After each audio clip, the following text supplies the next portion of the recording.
नमस्कार। नमस्कार सुमेश गितोड़े क्लासेस में एक बार पुनः आप लोग को स्वागत है। आज हम फिजिक्स के 50 प्रश्न और देखते हैं। चलिए देखते हैं। निम्नलिखित में से कौन सा बम केवल जीवधारियों को प्रभावित करता है, भवन आदि को नहीं? तो सही उत्तर है इसका न्यूट्रॉन बम। दूसरा क्वेश्चन है, बीडर रिएक्टर में ईंधन के रूप में क्या प्रयुक्त किया जाता है? तो सही उत्तर है इसका थोरियम। 58 प्रश्न है, अगर हम एक कमरे में चालू फ्रिज को रख दें, फ्रिज को चालू करके रख दें तो कमरे का तापमान क्या होगा? तो कमरे का तापमान बढ़ जाएगा। 59 क्वेश्चन है, बहुत इंपॉर्टेंट क्वेश्चन है। ये सब प्रश्न बार बार परीक्षा में पूछे जाते हैं। चंद्रमा पर गुरुत्वीय त्वरण पृथ्वी के गुरुत्वीय त्वरण का कितने गुना होता है? तो 1/6 गुना। बहुत बार पूछा गया है प्रश्न। 60 प्रश्न है, इंद्रधनुष के बारे में आपका कौन सा कथन गलत है? तो यहाँ पर देखते हैं। पहला है, इंद्रधनुष वर्षा में दिखाई देता है, सही है। कभी कभी 2 इंद्रधनुष एक साथ दिखाई देते हैं, ये भी सही है। वह सदैव सूर्य की विपरीत दिशा में दिखाई देता है, बिल्कुल सही है। तो इनमें से कोई भी ऑप्शन गलत नहीं है, सभी ऑप्शन सही हैं। 61 है, यदि कोई व्यक्ति दूर की वस्तुओं को स्पष्ट नहीं देख सकता है तो उसकी दृष्टि में कौन सा दोष होता है? तो इसको निकट दृष्टि दोष कहा जाता है। कैमरे का कौन सा भाग आंख की रेटिना की तरह कार्य करता है? तो सही उत्तर है इसका फिल्म। 63 क्वेश्चन है, आइंस्टीन की वैज्ञानिक उपलब्धि क्या थी? तो आइंस्टीन ने सापेक्षता का सिद्धांत दिया था, ऑप्शन सी, तथा प्रकाश विद्युत प्रभाव की क्वांटम सिद्धांत से व्याख्या की थी, जिसके लिए उनको नोबेल पुरस्कार मिला था। 64 क्वेश्चन है, कंप्यूटर में प्रयुक्त आईसी चिप सामान्यतः किसकी बनी होती है? तो सिलिकॉन की। ये सब कॉमन प्रश्न है, अक्सर पूछे जाते हैं। 65 क्वेश्चन है, पृथ्वी के सबसे निकट ग्रह कौन सा है? तो पृथ्वी के सबसे निकट ग्रह आपका सूर्य है। उसके बाद है, डेसिबल किसका मात्रक है? तो डेसिबल आपका ध्वनि की तीव्रता को मापने का मात्रक है। सिल्वा क्या है? तो सिल्वा के बारे में कहा गया, सिल्वा फ्रांस द्वारा प्रायोजित यूरेनियम संवर्धन की परमाणु लेसर विधि है। ये भी इंपॉर्टेंट प्रश्न है। 61 प्रश्न है, 68, एक विद्युत मोटर की आर्मेचर कुंडली का प्रतिरोध 4 ओम है, उस पर 200 वोल्ट का विभवांतर आरोपित किया जाता है। यदि पूरी रफ्तार से चलती हुई एक मोटर की आर्मेचर कुंडली में 1 एम्पीयर धारा प्रवाहित होती है तो मोटर का पार्श्व विद्युत वाहक बल कितना होगा? तो सही उत्तर है इसका 196 वोल्ट। इसको सॉल्व करना पड़ेगा, कठिन प्रश्न है। 69 क्वेश्चन है, लक्ष्य क्या है? तो हम लोग लक्ष्य जानते हैं कि पूर्णतः स्वदेशी चालक रहित एक विमान है लक्ष्य। 70 प्रश्न है, एक एक्स किरण नलिका पर कितनी किलोवाट विभव लगाएं कि उत्सर्जित एक्स किरणों का न्यूनतम तरंग दैर्घ्य एंगस्ट्रॉम मात्रक हो? तो ये 12.4 किलोवाट। 71 क्वेश्चन है, यदि कोई ऊर्जित गामा किरण फोटान किसी भारी पदार्थ पर गिरता है तो युग्म उत्पादन की घटना होती है, जिसमें इलेक्ट्रॉन पॉजिट्रॉन युग्म पैदा होता है। यदि गामा किरण फोटान की ऊर्जा 1.02 मेगावाट से अधिक हो तो निम्नलिखित में से कौन सी घटना नहीं होगी? तो सही उत्तर है, इलेक्ट्रॉन का वेग पॉजिट्रॉन के सापेक्ष कुछ अधिक होता है। ये सही घटना नहीं होगी, बाकी सब होगा। 72 क्वेश्चन है, अंतर्राष्ट्रीय परमाणु ऊर्जा एजेंसी का मुख्यालय कहाँ है? यह भी प्रश्न कई बार पूछा जाता है, तो इसका सही उत्तर है वियना। इसको आप बिल्कुल याद रखेंगे इन प्रश्नों को।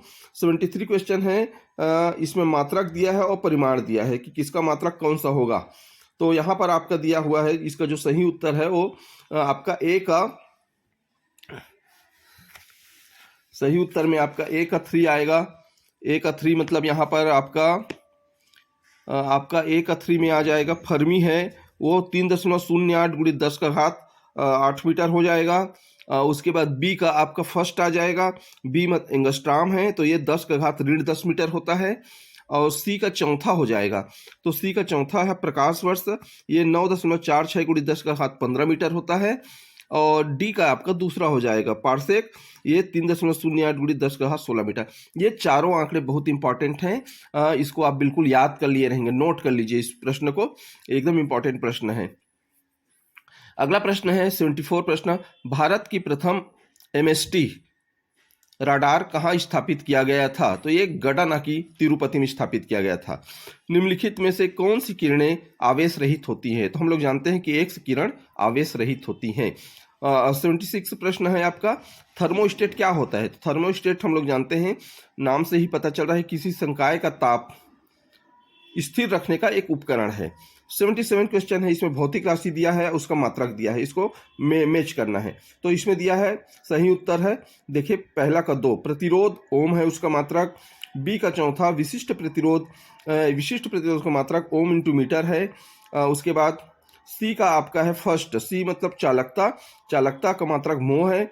और डी का आपका तीसरा है, डी है आवेश, आवेश का मात्रक आपका कूलाम है।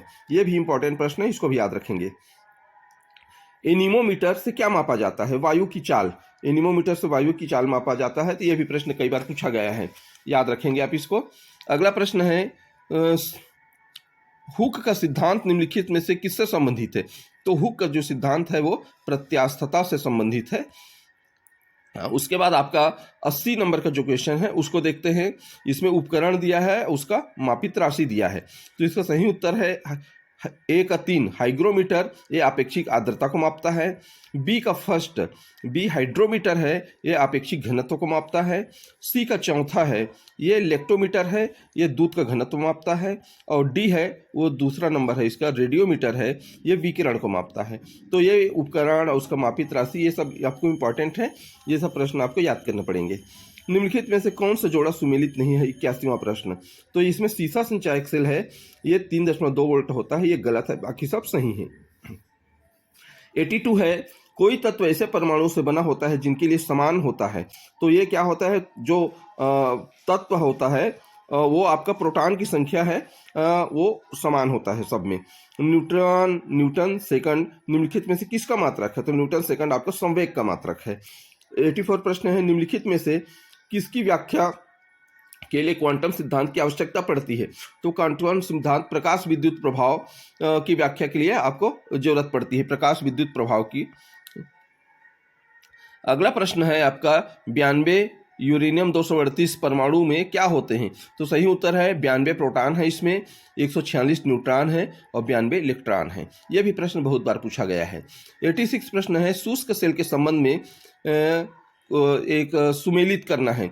सूची दिया है और सूची 2 है, मतलब शुष्क सेल में जो जो पार्ट्स होते हैं वो क्या क्या काम करते हैं, इस पर आधारित ये क्वेश्चन है। सही उत्तर है आपका 86 प्रश्न का सही उत्तर है 86 का। इसमें आपको ए का दूसरा ऋण इलेक्ट्रोड है, वो जिंक का बर्तन काम करता है ऋण इलेक्ट्रोड का। बी का फर्स्ट है धन इलेक्ट्रोड, वो कार्बन की छड़ धन इलेक्ट्रोड का काम करता है। सी का तीसरा है इलेक्ट्रोलाइट, इलेक्ट्रोलाइट है वो सी का थर्ड।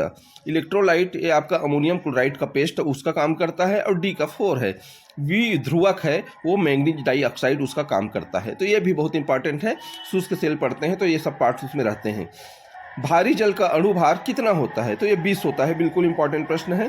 भारी जल का अणुभार 20 होता है। डीजल इंजन में ज्वलन किया जाता है, किसको जलाया जाता है डीजल इंजन में? तो ये संपीड़न से जलाया जाता है, याद रखेंगे, ज्वलन उत्पन्न किया जाता है संपीड़न से।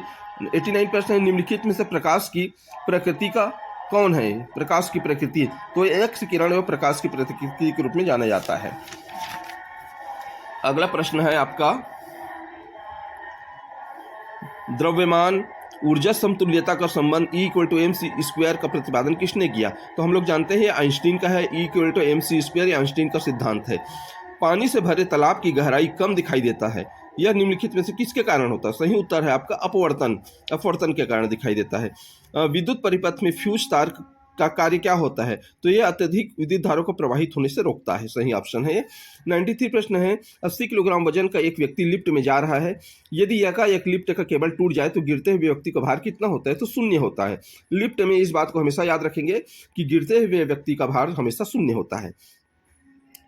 94 1 किलोग्राम लोहा तथा 1 किलोग्राम लकड़ी के ब्लॉक वायु से निर्वात में ले जाए जाते हैं तथा निर्वात में शुद्धता से तौले जाते हैं, उनके भार के संबंध में कौन सा कथन सही है?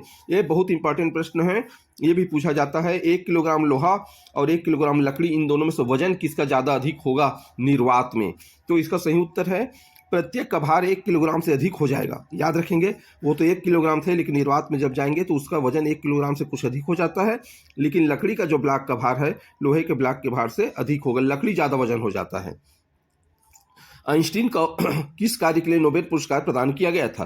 तो आइंस्टीन को प्रकाश विद्युत प्रभाव की क्वांटम सिद्धांत से व्याख्या के लिए नोबेल पुरस्कार मिला था। 96 प्रश्न है, स्वस्थ मनुष्य के शरीर का तापमान कितना होता है? तो ये 37 डिग्री सेल्सियस होता है, कॉमन प्रश्न है, हमेशा पूछे जाते हैं। 97 प्रश्न है संयंत्र और आविष्कारकर्ता। तो यहाँ पर देखते हैं हम, ए का 3 रेफ्रिजरेटर है, उसका आविष्कारक फर्डिनेंड करे ने किया है। बी का चौथा है मोटरसाइकिल का आविष्कार एडवर्ड बटलर ने किया है। सी का फर्स्ट है मशीन गन का आविष्कार जेम्स पकल ने किया है। और डी का दूसरा है रडार का जो आविष्कार है आर.ए. वाट्स नावाट ने किया है।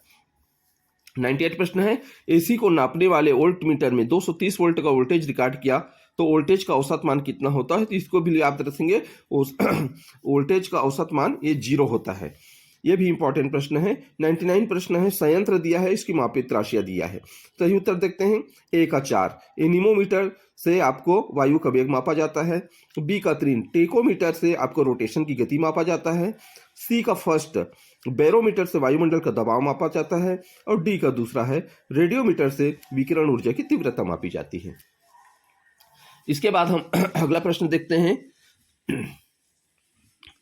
अगला प्रश्न में हम 101 नंबर का प्रश्न देखते हैं। ऊपर वाला प्रश्न इसको छोड़ देते हैं, ये कठिन प्रश्न है, इसका ऑप्शन का उत्तर नहीं मिल पाया है।